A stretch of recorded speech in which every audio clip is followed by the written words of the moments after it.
Okay. Before we begin the meeting, I just want to make sure we have people, employees who have items on the agenda, department heads. Mr. Spadella is there, Mr. Anderson, Ms. Povar, hello, Ed Gagnon. Is Mr. Burke there? Yes, I am. Okay, Mr. Burke is there. Any other employee? We know Debbie Morissette, Susan and so forth. Are there any other employees that want to be identified? Okay, if not, Attorney Souza, could you read the open meeting law, please, and explain how the meeting is done? Sure. Thank you, Mr. Chairman. Thank you. Good afternoon. This open meeting of the Fall River Housing Authority is being conducted remotely, consistent with Governor Baker's executive order of March 12, 2020, due to the current state of emergency in the Commonwealth of Massachusetts relative to the outbreak of the COVID-19 virus. The order, which you can find posted with the agenda for this meeting, allows public bodies to meet entirely remotely as long as reasonable public access is afforded so that the public can follow along with deliberations of the meeting. This meeting will include time for public or resident comment as noted on the agenda.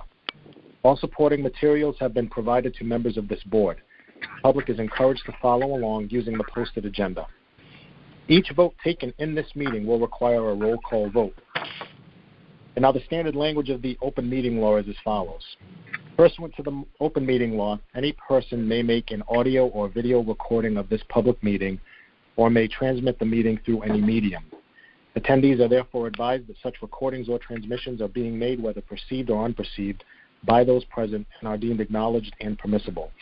Attendees are further advised that the Fall River Housing Authority is making a recording of this meeting as well. Thank you, Mr. Chairman. Thank you, Attorney Souza.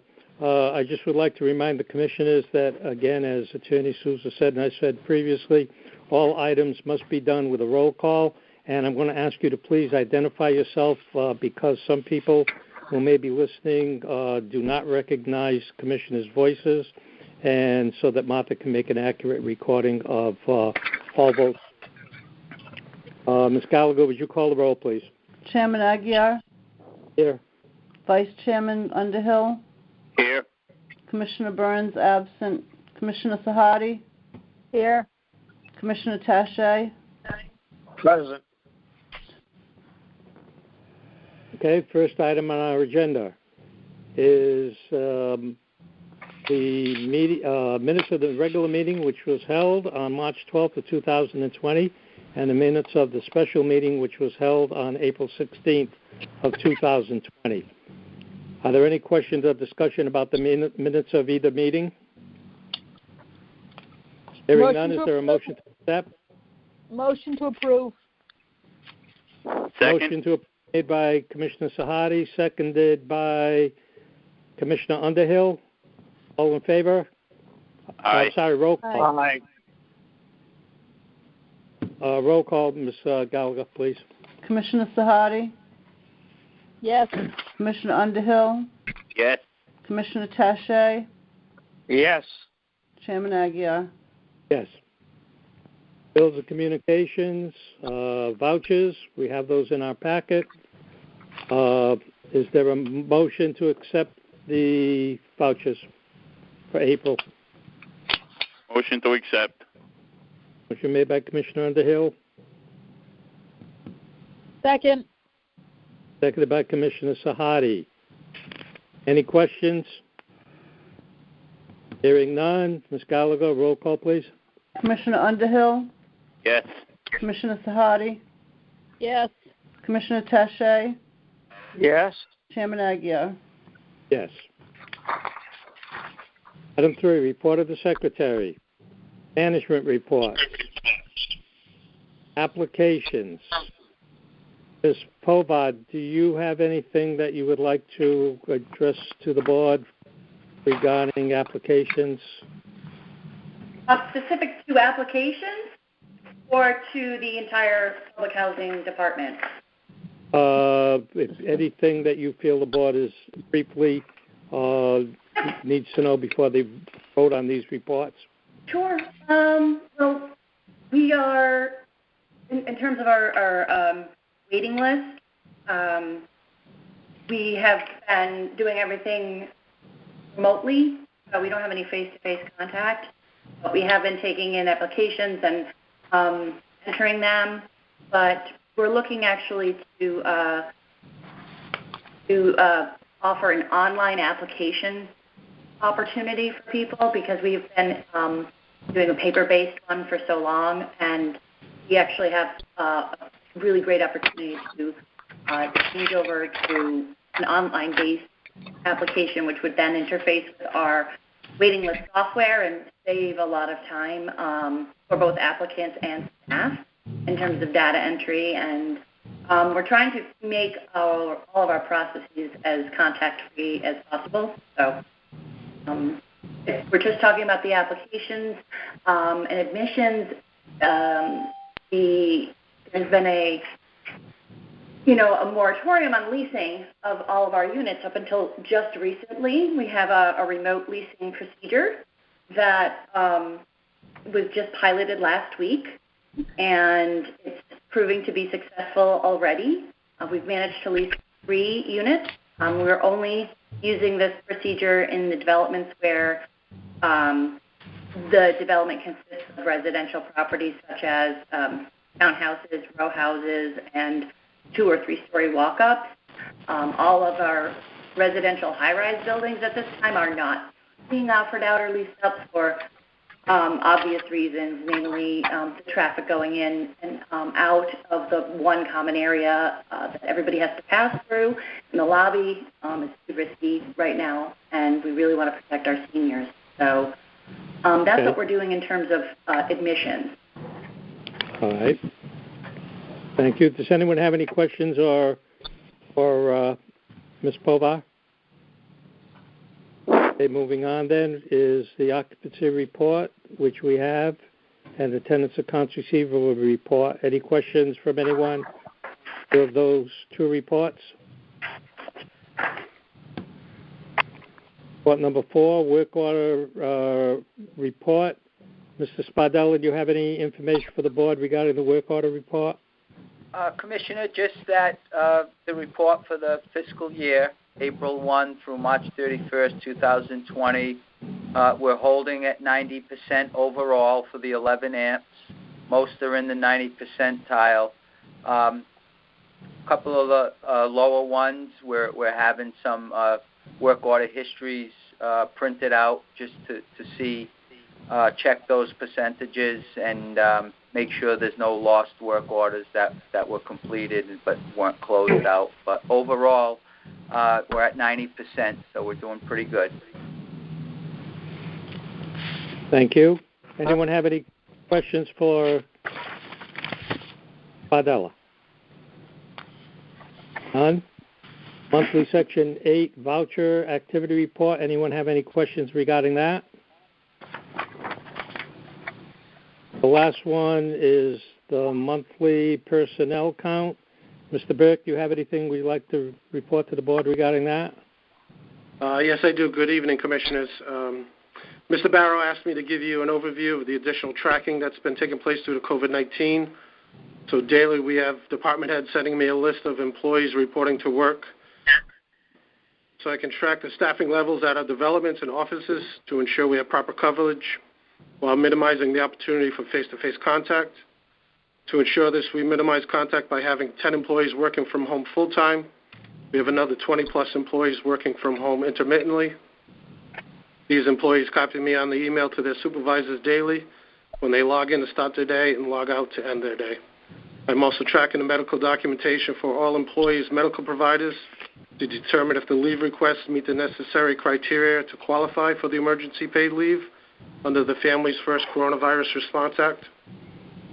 Once determined that the leave meets the necessary criteria, I track the number of days used by the employees for emergency leave. Exceed the allotted 2 weeks. Prior to the employee returning to work, I confirm the necessary medical documentation has been received, clearing them to do so. So tracking the employees requesting emergency paid sick leave due to the loss of child care. Every Friday, I submit a report to payroll with a breakdown of hours for the 30-plus employees using emergency leave to ensure we are using the correct pay codes as well as pay amounts as leave due to child care gets paid at 2/3 rate. We have also directed all employees to complete contact tracing forms daily. This information is tracked by me, so if an employee were to test positive for COVID-19, I would immediately know who to self-quarantine. And also tracking the total days employees have been ordered to self-quarantine by the authority. That information is given to the finance department so we can receive any reimbursements available. Those forms are also used as a training tool to ensure we are limiting the instances where we interact with someone within 6 feet for more than 10 minutes, which is the CDC guideline. Due to the city's forever emergency order, we have been mandated to have every employee complete daily self-certifications that are submitted to their supervisor at the start of each shift. I track these forms daily to make sure everyone has filled them out completely. From all this, we have the following statistics through May 1st, which a copy of these numbers are in your board packet, but I'll go over them anyway. We have had 4 employees test positive for COVID-19, resulting in the loss of roughly 224 hours or 31 days of work. We have ordered 8 employees to self-quarantine due to contact with a coworker who has tested positive, resulting in the loss of 249 hours or 32 days of work. Those numbers were not in your packet. We have had 21 employees use the emergency leave due to being ordered to self-quarantine by a medical provider. This has resulted in the loss of 1,157 hours or almost 165 days of work. We have 7 employees using accrued sick leave due to the depletion of their emergency leave, resulting in an additional loss of roughly 348 hours or 47 days of work. We have 10-plus employees using the emergency leave for childcare, which results in a loss of roughly 600 hours or almost 85 days of work. Prior to the Family First Coronavirus Response Act going into effect, we had advanced almost 104 hours of sick time, or roughly 15 days, for the MOA with the union for employees who have lost childcare and did not have enough accrued sick hours. Lastly, we have scheduled an additional 800 hours of overtime for cleaning of elderly developments on weekends and holidays. Those numbers, like I said, were in your board packets. Thank you, Mr. Burke. Does any of the commissioners have any questions for Mr. Burke? Hearing none. Is there a motion to accept all 6 reports as presented? Motion to accept. Made by Commissioner Underhill, Second. seconded by Commissioner Sahadi. Ms. Gallagher, would you call the roll, please? Commissioner Underhill, Yes. Commissioner Sahadi, Yes. Commissioner Tache, Yes. Chairman Aguirre. Yes. Item B, financial reports. Ms. Mello, I may have been misinformed, but I was told that there were no official financial reports for this agenda. Is that correct? That is correct. We will not be issuing the fiscal year-end results until probably our next meeting. So for purposes of this meeting, we only have collection losses to talk about as well as the budget. Okay. So since there are no reports, then there are none to approve.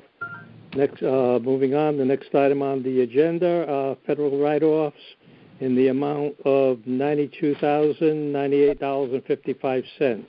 Ms. Mello, would you like to talk about that? Yes, thank you, Mr. Chairman. I'll start with the federal, and it looks like we have them on the agenda separately, the federal separate from state, so we'll just talk about federal for now, and then we'll approve and then move on to state. So the first packet that you should have received in your board packet speaks to the federal write-offs on tenant collections. And if you look over to the right-hand column, down just about to the end of the page, you'll see that for fiscal year 2020, we had total write-offs for all of our federal properties of $92,000. And if you scroll left, you'll see a history of, the last 5 years there. and you can see that those numbers have been trending favorably. They've been coming down, and I think that this downward trend is really a testament to a tremendous amount of work that's been done by our property managers along with our Associate Director of Property Management and our Director of Field Operations. They're working with the tenants. They're also working in conjunction with our legal department and our in-house counsel to identify tenants who are struggling to pay or behind on rent, and to understand some of the reasons for the lack of payment, and then to work with those tenants to enter into repayment agreements so that we're essentially giving our tenants, every opportunity that we can to make payment arrangements and get into a payment plan that works for them. And I think that, we've been very successful at doing that and bringing in, which is driving down our losses that are needing to be written off.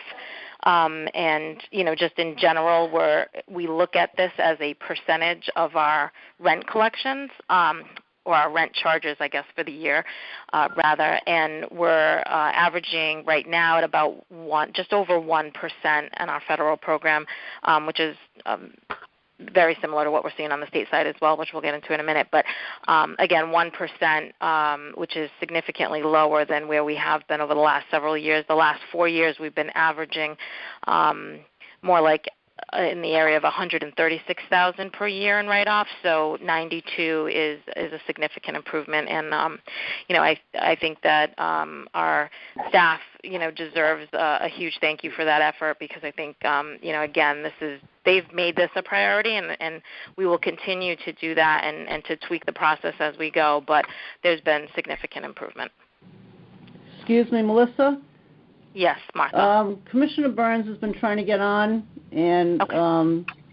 He hasn't been successful. Do you have it muted for anybody on the outside? No, the lines are not muted.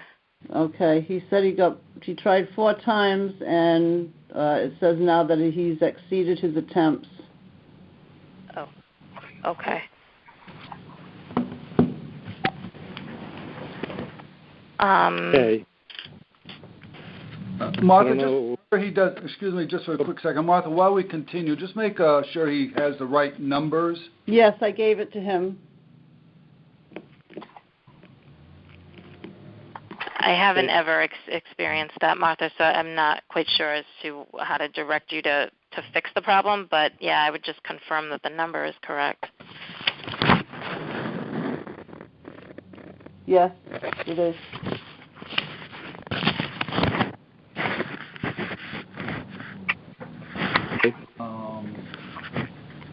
All right. Chairman Aguiar, if you were so willing, we could take a recess and try to correct the situation before we continue, or we could continue. Do you have any idea how long this may take? Melissa? Hello? Yeah, Melissa, do you have any feedback for Chairman Aguiar on how long this may take to resolve the issue? Yeah, no, I could spend a couple of minutes with Chairman Burns just to see what exactly he's experiencing, if you'd like to do that. Okay. Why don't we take now? No one's going to hang up, correct? Correct. Correct. Everyone can just stay on the line, Right. And I'm Martha, going I'll to give you connect. about 5 minutes to see if you can work it out for Commissioner Burns. Okay. Is that Great. okay? Hang on. Yep, that's Okay. perfect. Thank you.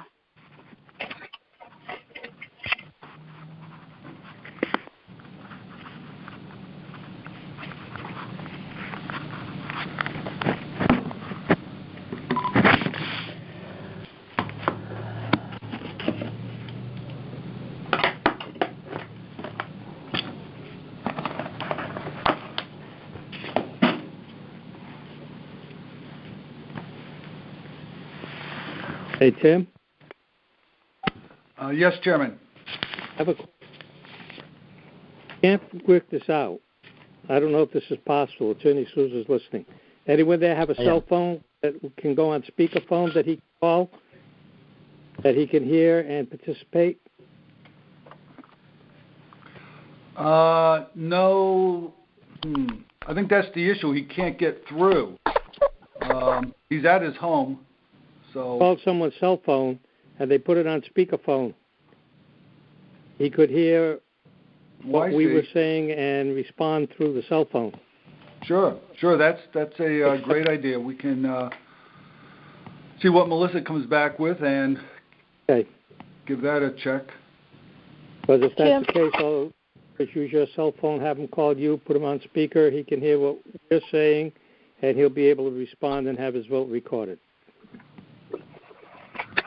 Yeah, and I only caution, we'll just have to see how that works, because there could be a little feedback. I'm not sure how the phones will handle that, but time will tell, as they say. Right.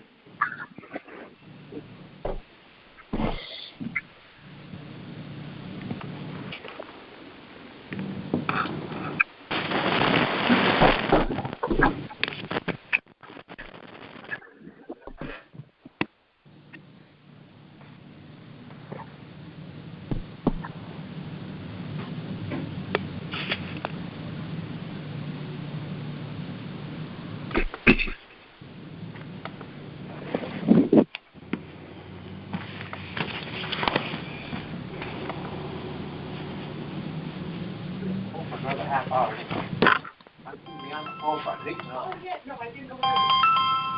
Sorry about this. We have a recess. Hello? We'll be down by 5:45. Hi. Yeah. One person is having trouble getting in. Commissioner Burns.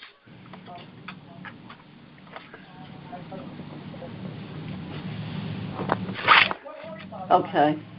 All right. It is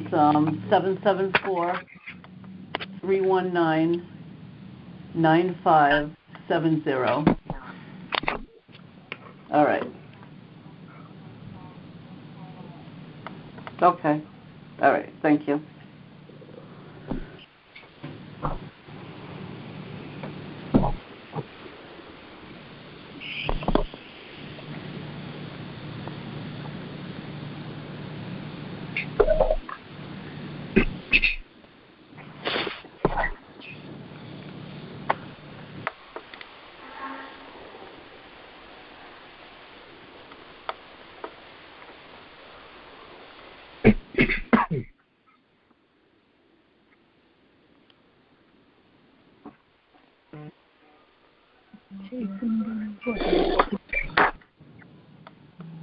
We're waiting.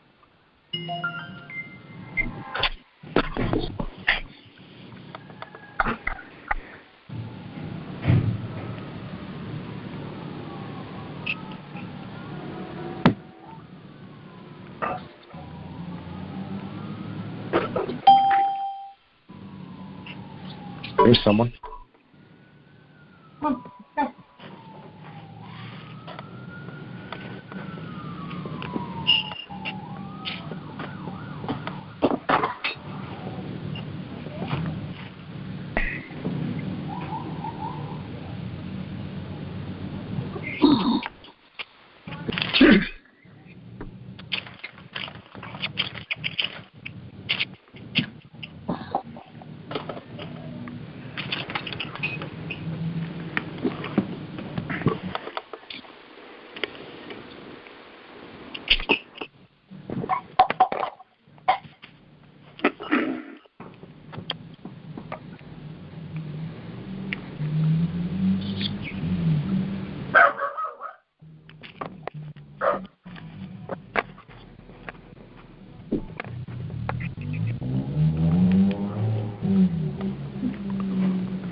Arthur, do you know if we're making any progress?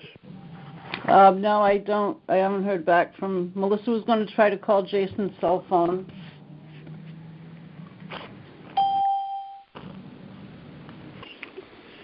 Hi, Jason. Are you on the line? I'm here. Hey, Jason. There you go. That was enjoyable. Sorry, guys. Nope, we're sorry. Welcome, Commissioner Burns. We're on For an update, we're on mine is page 3 of the agenda, and item C. Mello just gave us a brief update on the federal write-offs. Okay. $2B. Have any commission? Any questions regarding those? No, not right now. Okay. Does any commission have any questions regarding the federal write-offs? Hearing none, is there a motion to approve? Motion to approve. Motion made by Commissioner Burns, Seconded by Tache. seconded by Commissioner Tache. Ms. Gallagher, a roll call, please. Who was the motion made by? That was made by me, Lenny. Oh, I'm sorry, by Dave Underhill. Commissioner Underhill, Yes. Commissioner Tache, Yes. Commissioner Sahadi, Yes. Commissioner Burns, Yes. Chairman Aguirre. Yes. Next item is the state write-offs. Ms. Mello? Yes, thank you. The second package has the header state program up at the top, and again, very similar to what we discussed with the federal program. If you look down about halfway down the page, the state total is $8,759, and when you compare that to the last 4 years, we were averaging up around $34,000. So there's been a very favorable trend on the state side as well as the federal. Again, for the same reasons, our property managers working with our legal and operations staff and management staff to work with our tenants on in-house agreements. And I think we've been, doing a fantastic job there. They're running at about 1% of annual rent as well. And again, the expectation is that we're going to continue to tweak this process and make it better and continue to see favorable results. Yeah, I think it's a huge it's been a huge effort, and I think they've done a great job. Anyone have any questions for Ms. Mello regarding the state write-offs? Hearing none, is there a motion to approve? Motion to approve. Commissioner Burns. Approved by Commissioner Burns. Second. Second by Commissioner Underhill. Gallagher, roll call. Commissioner Burns, Yes. Commissioner Underhill, Yes. Commissioner Sahadi, Yes. Commissioner Tache, Yes. Chairman Aguirre. Yes. Budget book. Anyone? Again, Ms. Mello? Yes, thank you. So we should have everyone should have a budget book in their package for the operating budget for fiscal year ending 2021, and there are 10 tabs with quite a lot of detail. But the focus of my presentation is going to be on tab 2, which is the consolidated budget. So if you could turn to the first page. And you look up across the top, you'll see that this is very similar to what the board is used to seeing for monthly reporting. We have the budget broken down by our central office, our federal public housing, our state public housing, our state 689 program, and then our HCVP program, which is our federal Section 8, and our MRVP, which is the state program. And then if you scroll down all the way to the right column, you'll see total revenues of $40,598,000, and that is on an authority-wide basis.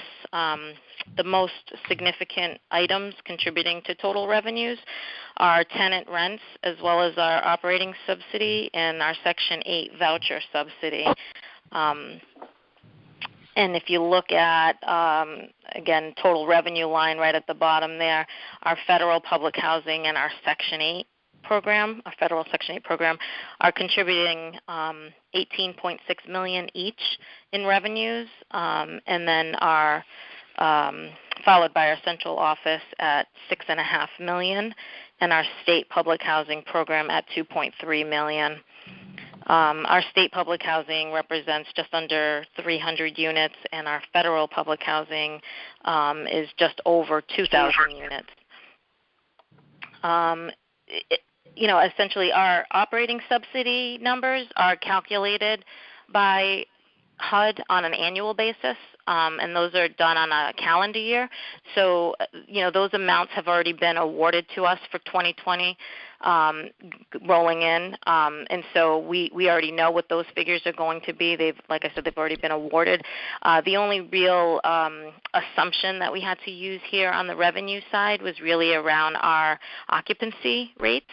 And we've budgeted those at 97% for most properties, which is what we've been experiencing for most of our fiscal year 2020. So again, these amounts are sort of in line with what we've been seeing, and we don't expect that there should be any significant deviations from what we've budgeted here. If you flip to the second page, you'll see the two main categories there are administrative expenses and tenant services. And this is primarily salary and benefit costs, but there are other things in there like legal and staff training, travel, office supplies, postage, things of that nature. And then our tenant services are really mostly salaries and benefits related to the core group of staff that we have that work directly with our tenants. And those two categories are totaling $7.5 million, and the tenant services is just running over or just under $400,000. The one thing that I wanted to just make the board aware of as far as new things that would be included in these budgeted figures that we haven't seen in prior years. Last year's budget, we did have an open position for the deputy executive director. That position has yet to be filled, so we included it in this budget as well. And so that's here, and one of the things that we haven't seen in prior year expense. And then the other item is we have another position that we've included for an IT/technical person to help with a number of projects that we would like to start working on as it relates to sort of moving forward with a paperless environment and setting up means for our tenants to pay us electronically and things of that nature that we really would like to have in place. It would have been ideal to have them in place prior to the COVID-19 situation, but this is just kind of brought it to the forefront, and we think that that's a good use of funds to try to have somebody come in that has some technical experience that can help us put all of that stuff together. And so we know that our deputy executive position has already been discussed with the board. This new position that we also have in here is included in the budget, but will be brought to the board for an individual approval once we're ready to move forward with the hiring process. But I just wanted to make you aware that it is included here. If you flip to the next page, these are two of our biggest expense categories, the utilities and maintenance areas. Our utilities are budgeted at $4.8 million, and our maintenance at $7.3 million. Again, there isn't a whole lot here that's new above and beyond what we've experienced in prior years in terms of maintenance type expenses. No new positions or anything of that nature, but again, just some inflationary increases, but nothing otherwise.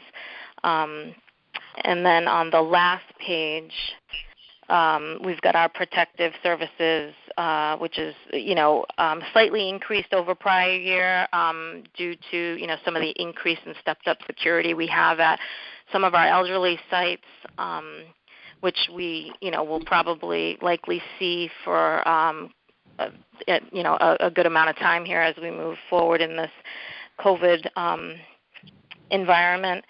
And then general expenses includes just our insurances and collection losses. Like I said, with what we've seen and experienced this past year with our stepped-up collection efforts, we budgeted our collection losses to be at 1% again, and I think that that's an attainable goal.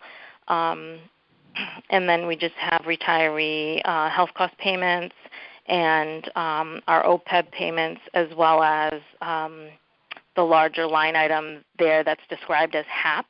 That's our Section 8 voucher payments. So essentially that number mirrors the revenue that comes in from our Section 8 program. So that's just a pass-through right directly to our landlords for monthly rent payments. And that leaves us with total expenses of $39.7 million and excess revenues over expenses of $855,000. Those monies are primarily, being driven by the first two columns there, the central office and our federal public program, and those areas are the two programs where we will be using any excess funds to deal with any unexpected maintenance stuff that comes up throughout the year, and we'll work to replenish any reserves that have been used in prior years. That's all I have. Like I said, there's a lot of detail in the tabs behind it, so essentially if you wanted to dig deeper into any one of these programs, all of the detailed budget line items for all of the programs lie beneath that in the tabs 3 through 10. If anyone has any questions on those other specific programs or anything, I can take those now. Do any of the commissioners have any questions for Ms. Mello?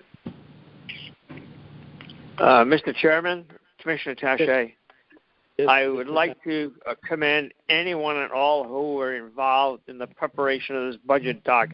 It's very impressive and well presented, and it's to be congratulated. I agree. Thank you, Commissioner. Perfect. Anyone have any questions?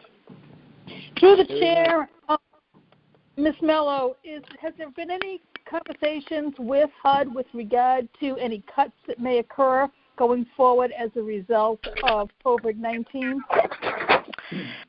Not so far as. I'm sorry, I didn't mean to interrupt you. That's all right. Can you repeat that last? Or with Mass DHCD. Oh, right. We're looking at the city side to have significant cuts coming back through the budget process when it comes out of House Ways and Means.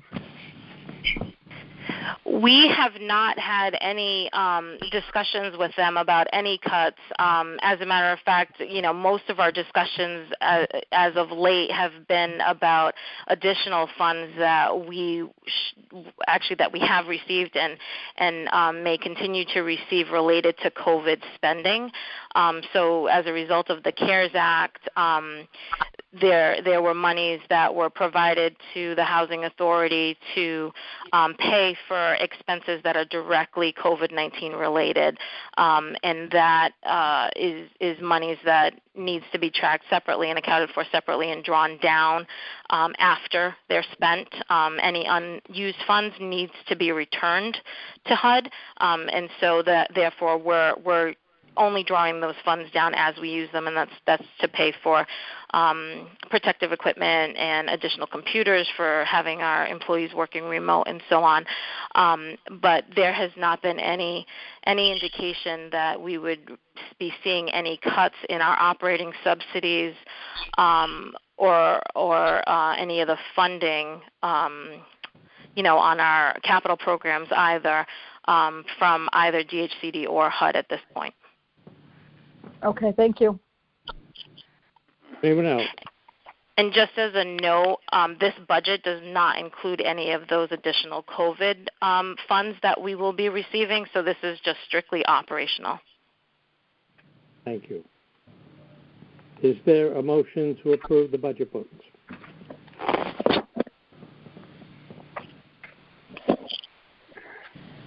Motion to approve. That was Commissioner Underhill. Underhill. Okay. Is there a second? Seconded by Commissioner Tashi. Motion made and second. Call the roll, please. Commissioner Underhill, Yes. Commissioner Tache, Yes. Commissioner Sahadi, Yes. Commissioner Burns, Yes. Chairman Aguirre. Yes. Item F, paid to the board from our Executive Director. Good afternoon, Chairman, staff, and guests. So, I think everyone knows that in the past 2 months we've had to make a substantial amount of changes and adjustments to the COVID situation. There's definitely a new normal, as they say, happening around here, which seems to be a constant state of flexibility and adapting to the COVID situation and the responses presented to us, or the opportunities presented to us by HUD. You'll see later in the agenda there's an item called policy or regulatory waivers, and these are various aspects of operating public housing that HUD has relaxed the requirements on, and Kathleen Pobar will review some of those, but again, it's just in a response to tenanting where it's possible without maybe doing all the checks that were done before. So clearly everyone is constantly working on this. We do a weekly conference call with HUD and DHCD, and they're basically just discussing best practices, which I'm very pleased that the staff has been very reactive up front, progressive in implementing changes. So I think we're definitely right on the curve. We're not behind it or anything.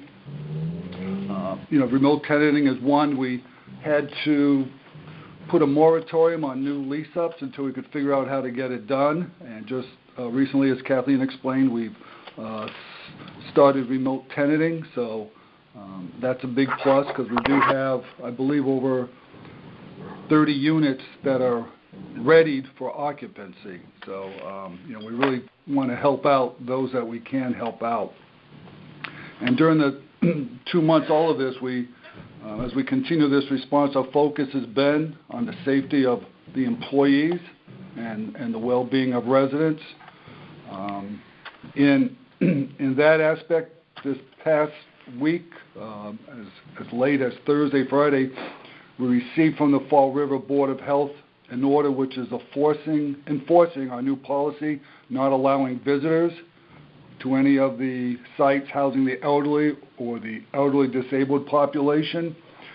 This was necessary to ensure the safety of these residents. We've been doing this, I think, for over a month now, but this gives us a legality of enforcing it for those who may feel otherwise that do try to enter our sites. And to assist with this, we've placed an emergency security contract which provides us an additional 300 hours a week of security at these sites. And this is in addition to the current security we have going on at Baresi and Cardinal, where we've increased those hours too. So I think it's been met with a good response from the tenants. We really haven't had very many complaints or many instances of infractions. We're continuing to work with the city's social service agencies, to assist the resident services to the best, of their ability as agencies to deliver those services, because those have been curtailed due to the COVID-19. The Resident Service Department has distributed face masks to residents. They perform residents' wellness checks, making sure, people who have needs are getting as much as they can to help them out. We have the meal site Grab and Go, which is at the elderly sites to provide meals, and the brown bag program is going on at our family developments. We've we continually keep the residents updated either through our website. If you go on the website, fallriverha.org, you'll see a vast increase in the amount of information, multilingual information. We also do direct mailings to the residents, informing them, say, of new resources that are available within the community or any policy changes that we've implemented as a result of. I think Mr. Burke alluded to the fact that maintenance has been working the 2 shifts on the weekends.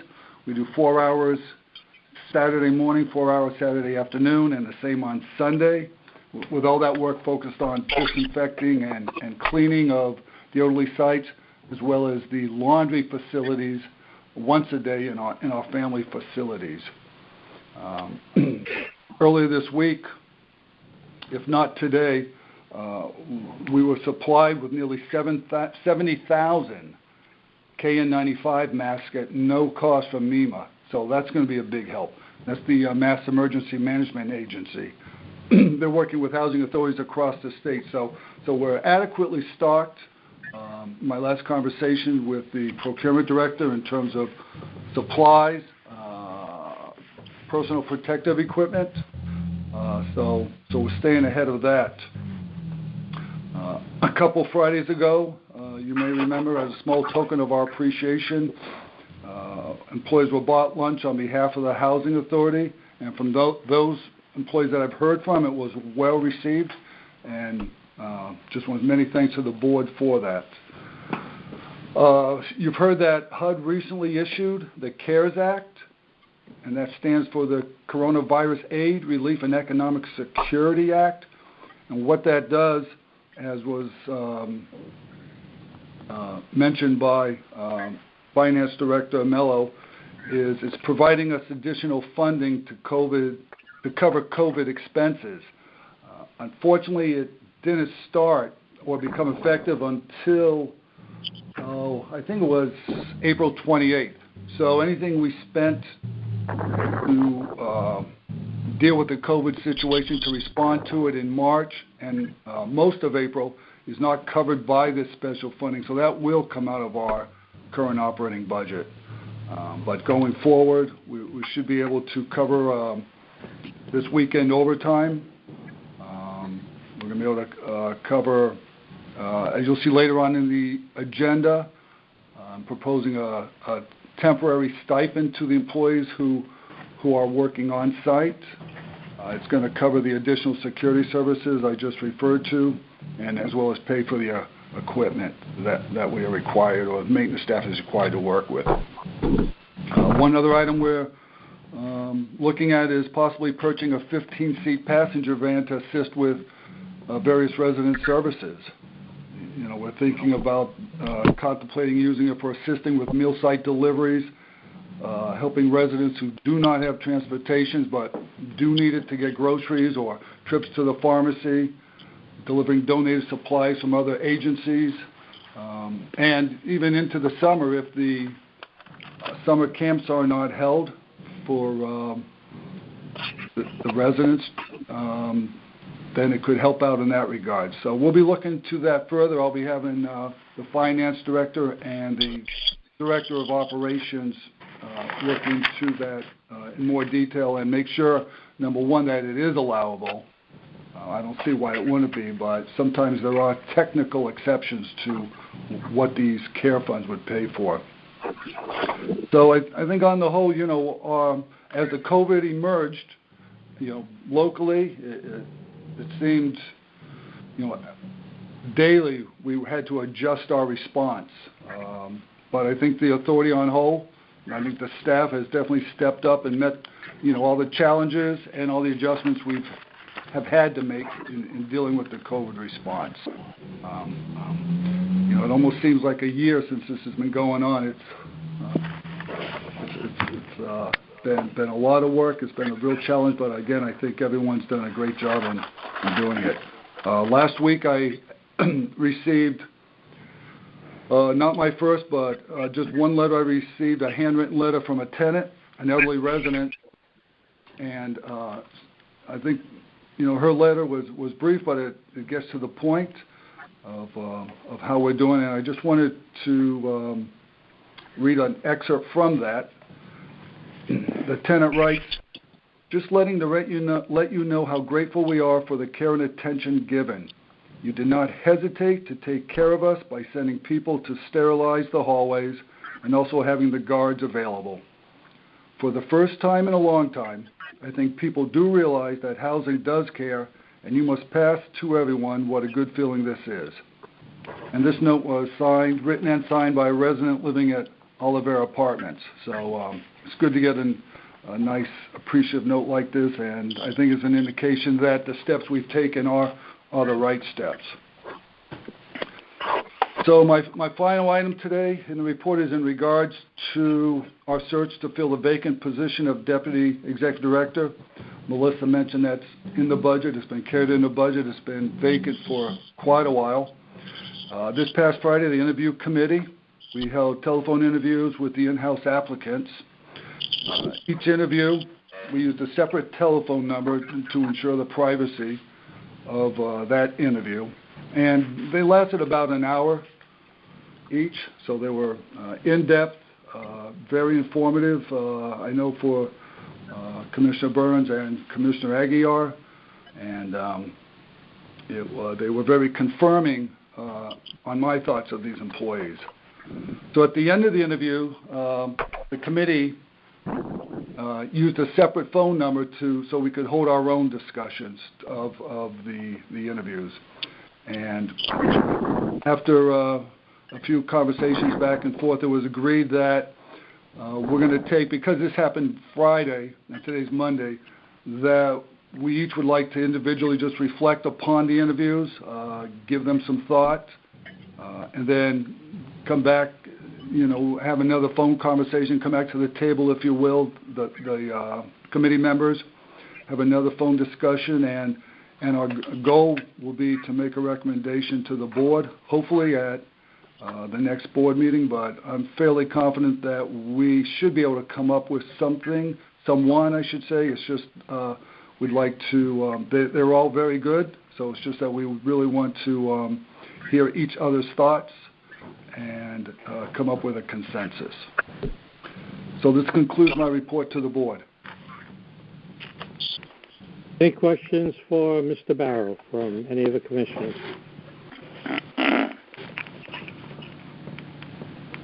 Hearing none, is there a motion to update from the Executive Director? Move to accept Commissioner Taché. Second, Commissioner Burns.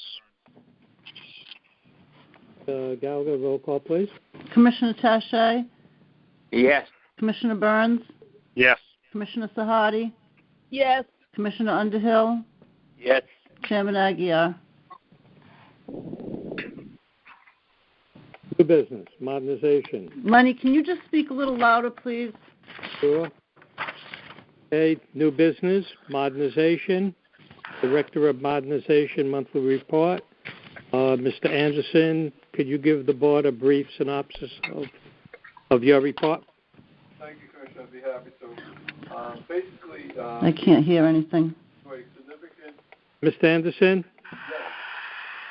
Arthur can't hear what you're saying, and the rest of us are. Could you speak a little louder, please? Absolutely. Thank you. We went through a significant amount of downturn in March and April due to the COVID-19. We reduced a lot of our construction activities due to work that was being conducted in the common areas of several of the facilities. In the last 3 weeks, we began allowing contractors to go back out and start working on the sites on a limited basis. Again, following the rules and regulations associated with COVID-19 that have been sent down from the state. Right now, we are currently working at Maple Gardens, working on change order for the 5 bathrooms. These bathrooms are in vacant units, so we're not impacting any of the tenants. The Maple Gardens common area improvements, we've been able to award a contract to Full Scope Contracting. We anticipate a construction start date of around June 1st. Again, this is a little bit of a critical area because it's a common space, but there are tenants in these buildings, so we just have to coordinate that a little bit more closely. The Sunset Hill Laundry Room conversion, that project is 90% complete. We finalized the installation of the epoxy flooring, and the washer and dryer installations have been delivered and installed.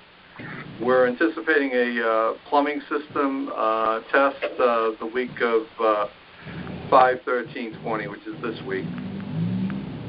Sunset Hill Phase 3 roof replacement. We've issued a contract for that work. We anticipate that work will get started towards the end of June. Cardinal Madeiras AC and Community Hall. This was a construction project that we had to stop due to the fact that it was impacting the community area. And we've talked with this particular contractor. We've allowed him to do some minor exterior site work for the time being until we get some more guidance on the COVID-19 access to the community hall area. The Doolin Apartments, new video security system. We're working on those construction drawings. We're anticipating a bid will be going out the middle part of June. And the last item I have on my list is Bates and Tower Apartments, Phase 2 building envelope repairs. We've gone out to bid for that particular scope of work. We've received the bids back, and they're in your packet for review and approval. The construction start date will be determined in the future. If anyone has any questions, I'd be happy. Thank you, Mr. Anderson. Does anyone have any questions for Mr. Anderson regarding the modernization report? Hearing none, is there a motion to accept? Motion to accept, Commissioner Burns. Okay, motion to accept was made by Commissioner Taché, seconded by Commissioner Burns. Is that correct? That's correct. Okay. Ms. Gallagher, roll call, please. I don't know who the second is. I'll make the second, Commissioner Taché. Commissioner Taché, seconded. Okay. Commissioner Burns? Taché said yes. Commissioner Burns made the motion. Yes. Commissioner Sahadi? Yes. Commissioner Underhill? Yes. Chairman Aguirre? Yes. Next item, item B, contract award for exterior building envelope repairs at Bates Tower Apartments, Phase 2. 13 bids were received and opened on April 16th. It is recommended that we award a contract to the low bidder, Calhas Restoration and Weatherproofing Corporation, in the amount of $190,000. Are there any questions regarding the request for this contract? Move for adoption, Commissioner Taché. Commissioner Taché made the motion. Second, Commissioner Underhill. Commissioner Underhill, second. Gallagher, call the roll, please. Commissioner Taché? Yes. Commissioner Underhill? Yes. Commissioner Sahadi? Yes. Commissioner Burns? Yes. Chairman Aguirre? Yes. Next item. Certificate for partial release of retainage for the kitchen/flooring renovations under the vacancy reduction program at Maple Gardens. This is under change order number 1, and I believe the work is still ongoing. Any questions regarding the release of the partial retainage? Hearing none, is there a motion? Adoption, Commissioner Taché. Taché moves to approve. Second. Second. Second by Commissioner Sahadi. Gallagher. Commissioner Taché? Yes. Commissioner Sahadi? Yes. Commissioner Burns? Yes. Commissioner Underhill? Yes. Chairman Aguirre? Yes. Miscellaneous. We have temporary policies due to COVID-19, emergency COVID-19 sick leave policy, remote work and telecommunication policy, work policy.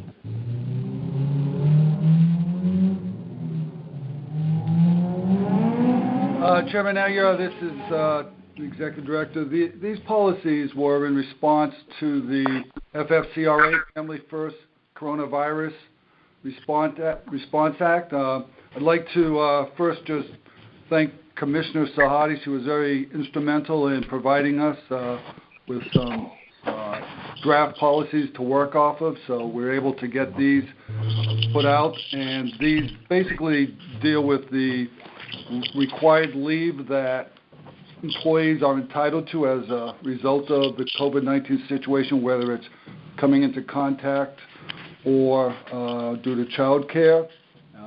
The other policy is allowing employees to work from home as it's deemed necessary. And then finally, the return to work protocol is for employees returning to work as a result of exposure to COVID-19, the conditions for their return to work. So we're recommending the ratification of those policies.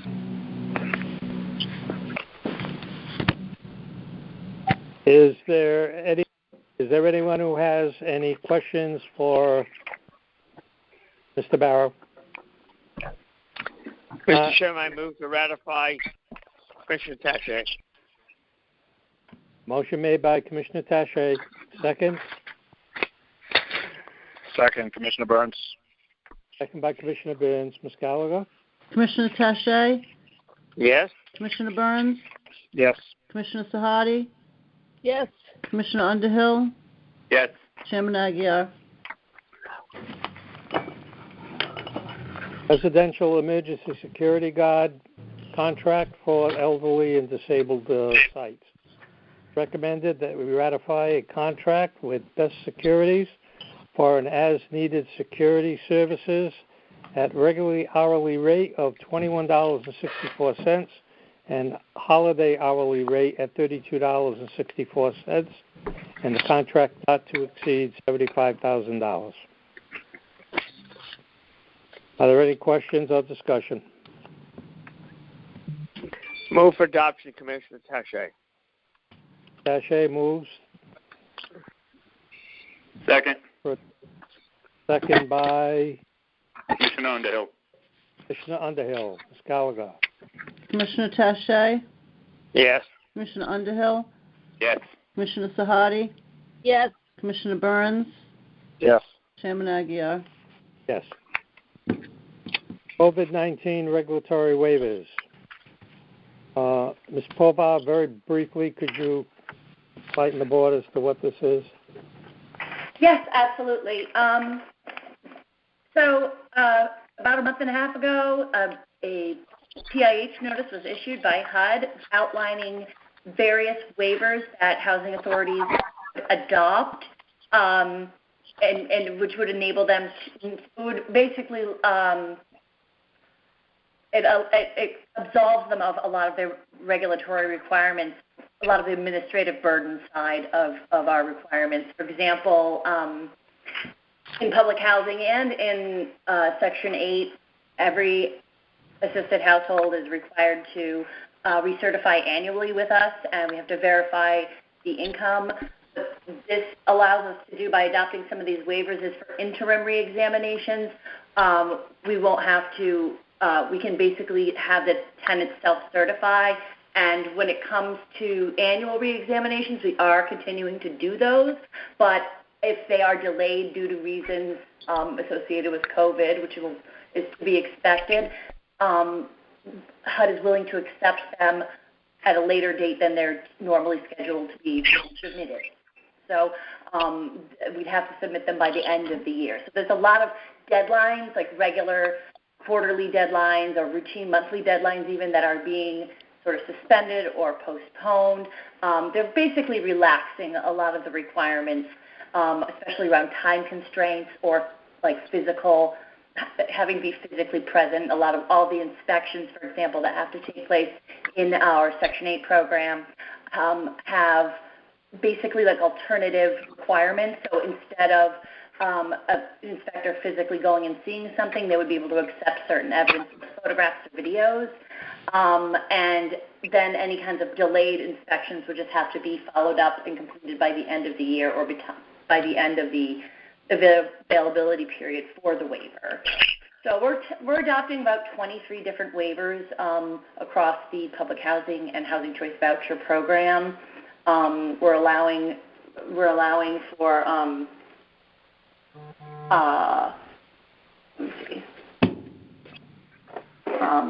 extensions on contracts for FSS participants, and it also allows us to make some certain policy changes without having to go through the public hearing process.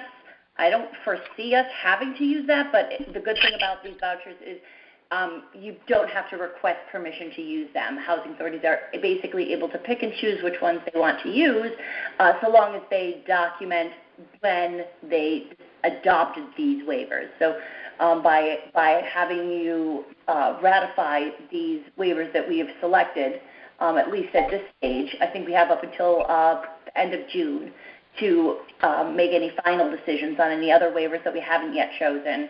But that basically covers ourselves down the line when we can expect an audit of the program, and they want us to be able to demonstrate that we intended to, say, delay the submission of certain work, or not to be beholden to monitoring requirements and some of these other things that can't be done because there's just skeletal staff, or basically challenges with getting some of that information.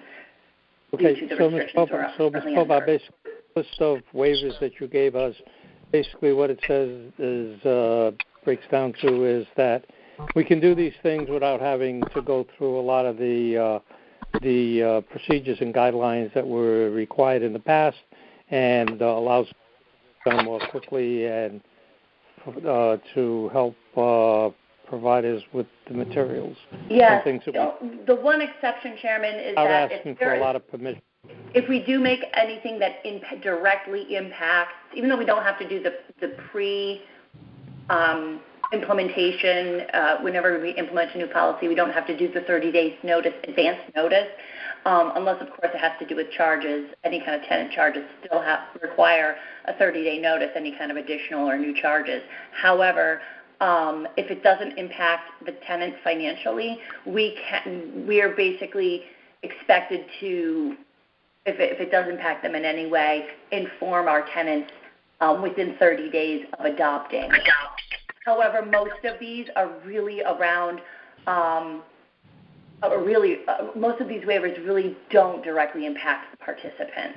These are mostly for us as administrators and people who are, focused on program quality and quality control. These are just basically a lot of the checks and balances that we have, or a lot of the mandates that we're supposed to sort of fulfill.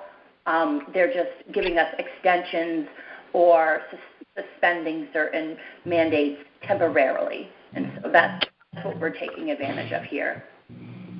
Good. Do any of the commissioners have any questions for Ms. Pova? Hearing none, is there a motion to approve the waivers? Motion to approve. So moved, Mr. Chairman. Motion made by Commissioner Taché, second by Commissioner Underhill. Commissioner Underhill. Ms. Gallagher? Commissioner Taché? Yes. Commissioner Underhill? Yes. Commissioner Sahadi? Yes. Commissioner Burns? Yes. Chairman Aguirre? Yes. Coroner's Aid Relief and Economic Security Act, the temporary stipend policy. Mr. Barrow? Yes, Mr. Chairman, this stipend policy is an attempt to compensate the employees who are physically present at the authority to perform their duties as being essential employees, being required to be here. So the stipend would be covered under the CARES Act. And what we are proposing to do, and we've had discussions with the union, it really weren't discussions, we just said this is what we want to do, and they said sure, sounds great. Each employee on site would receive $20 per day. If they work a scheduled overtime shift, they would receive $10 per shift. No one would receive more than $20 per day though, so it does limit it there.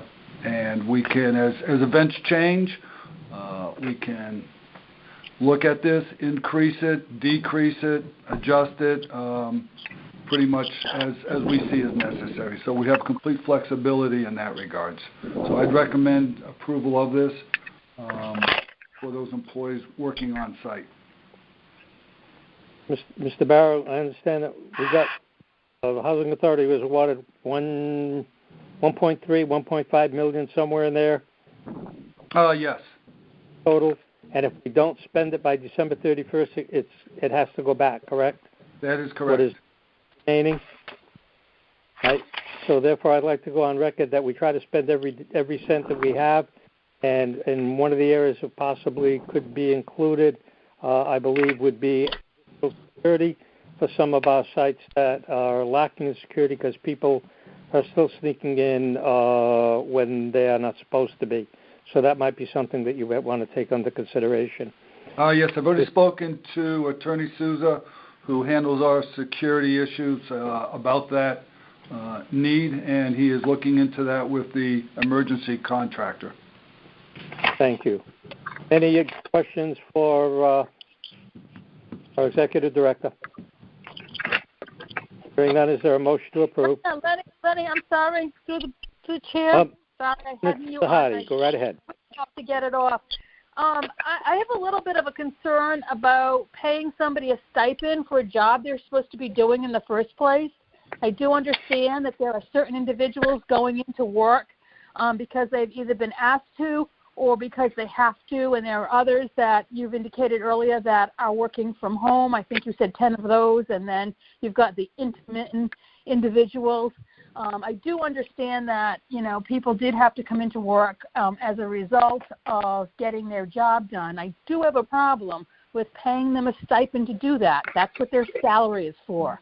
It's unfortunate that we're living through this COVID-19, and it's unfortunate that we have individuals who are unable to come to work because the state declared the emergency, but we're not forcing those individuals to take vacation time or sick time. They are still being paid as a result of all of this.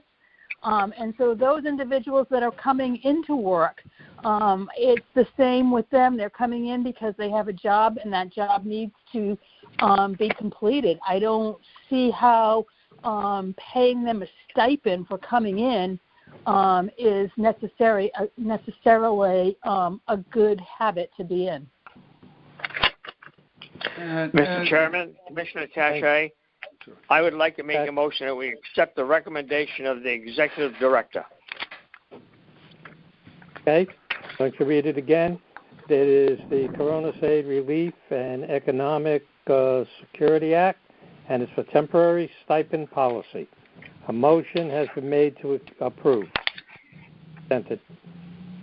Second, Commissioner Burns. Seconded by Commissioner Burke. Ms. Gallagher, roll call, please. Commissioner Taché? Yes. Commissioner Burns? Yes. Commissioner Underhill? Yes. Commissioner Sahadi? No. Chairman Aguirre? Yes. Personnel. Assistant Director of Lease Housing Occupancy Division position. Recommended that we ratify the appointment of Marie Alfonso.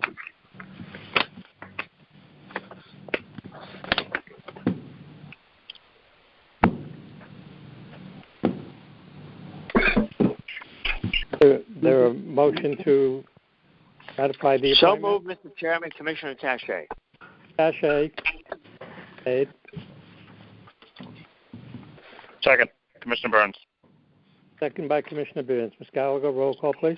Commissioner Taché? Yes. Commissioner Burns? Yes. Commissioner Sahadi? Yes. Commissioner Underhill, Yes. Chairman Aguirre. Yes. Next item on the agenda is citizens' input time. We would allow any citizens that may be listening or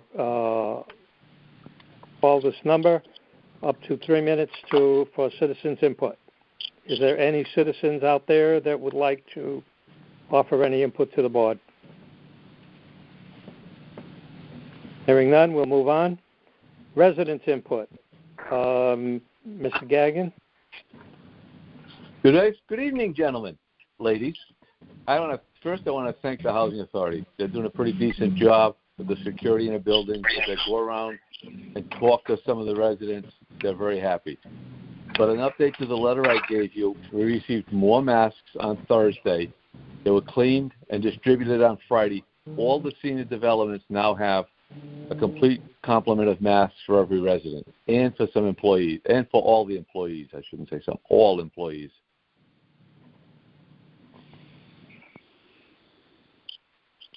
No? Is there anything else, Mr. Gagnon? That's it. Thank you very much. Everybody's doing a pretty good job, as best as they can under the circumstances. On behalf of the board, thank you very much for that. We're all trying, but we're not the ones who do it. It's the entire staff working together. And I want to thank you and Commissioner Underhill for the undertaking, and the company, I believe the owner's name is Mr. Coy, for donating those masks. It was John Coy. Sorry, the gentleman you folks gave a certificate to maybe 3 or 4 months ago. He came forward and offered them. David and I and Rita worked on getting them all out. Thank you. And also to our staff for making sure they were distributed and cleaned properly. There is no other business come before the Fall River Housing Authority Board this evening. Is there a motion to adjourn? So moved, Mr. Chairman. Motion made by Commissioner Taché. Second. Commissioner Burns. Second by Commissioner Burns. Ms. Gallagher, roll call, please. Commissioner Taché, Yes. Commissioner Burns, Yes. Commissioner Sahadi, Yes. Commissioner Underhill, Yes. Chairman Aguirre. Yes. Thank you all so much for your participation, and we have no idea what tomorrow will bring, never mind next month. If we're still in the same position, I would assume we'll do the meeting in the same way. Again, thank you very much to all of you and anyone who may be listening, and have a good night. Stay safe. Stay well. Thank you, Mr. Chairman. Thank you, Chairman. Good night. Thank you. Good night. Thank you. Good night.